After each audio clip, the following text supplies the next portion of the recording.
Have you ever noticed how some of the richest tech CEOs on the planet walk around in the simplest clothes, drive modest cars, and act like they don't even have money? You see billionaires wearing hoodies, eating at regular restaurants, flying economy sometimes, and talking about staying humble.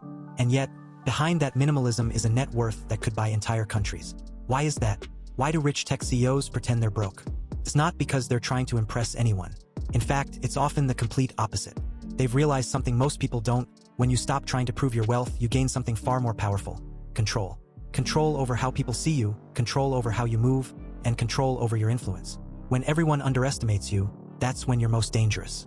Let's start with the image of humility. Many of these tech founders started with nothing. They were college dropouts, basement coders, or young dreamers who spent nights eating noodles while chasing impossible ideas. That mindset never left them. Even when billions came in, they never wanted to be seen as the rich guy. They wanted to be the visionary, the builder, the thinker. The money was a result, not the identity. Wearing a hoodie isn't just about comfort. It's a message. I'm not here for show. I'm here to build. But there's more to it. Pretending to be broke, or at least appearing less wealthy than you are, is a strategy. It shields them from scrutiny, keeps expectations low, prevents unnecessary attention.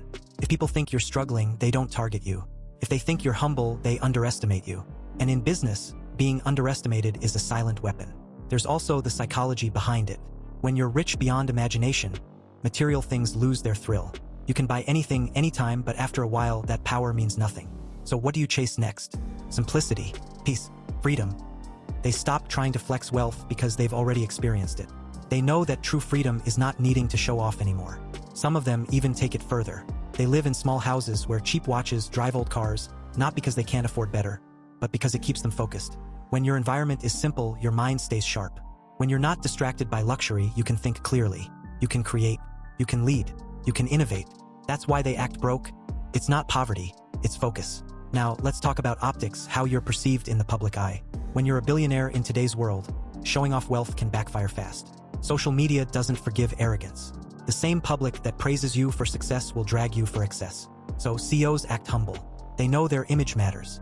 They can't afford to look detached from reality, especially when their employees or customers are struggling. Acting broke isn't deception, it's protection. There's also the tax game, and we can't ignore that. When you act rich, you attract questions. People start digging into how much you're really worth, how much you pay in taxes, and what your company does. But when you act broke, you fade into the background. You become just another face in a hoodie. The attention goes elsewhere, and the system keeps moving quietly. And there's ego management too.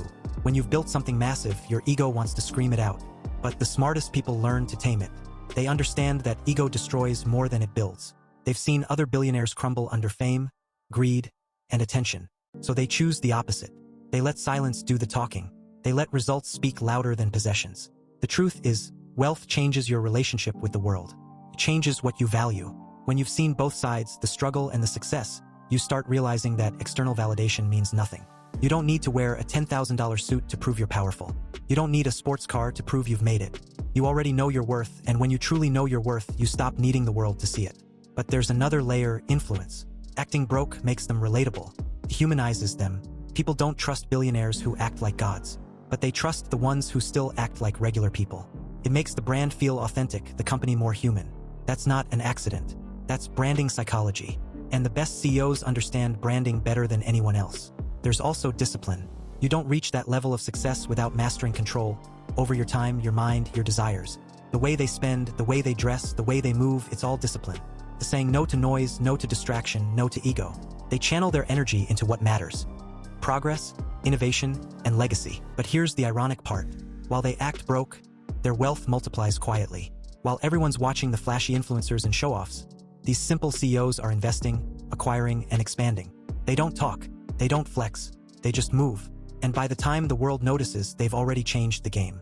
There's something powerful in that silence. When you're loud, people know your next move.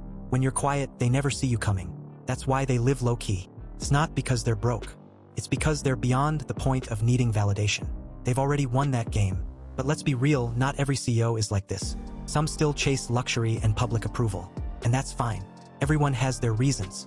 But the ones who last, the ones who build empires that survive decades, are the ones who learn the art of simplicity. They understand that power is best exercised quietly. So next time you see a tech billionaire in sneakers and a t-shirt, don't be fooled. That's not modesty, that's mastery. That's someone who understands that perception is power. Because pretending to be broke isn't about hiding wealth. It's about protecting it. It's about moving smart in a loud world. At the end of the day, pretending to be broke is not weakness.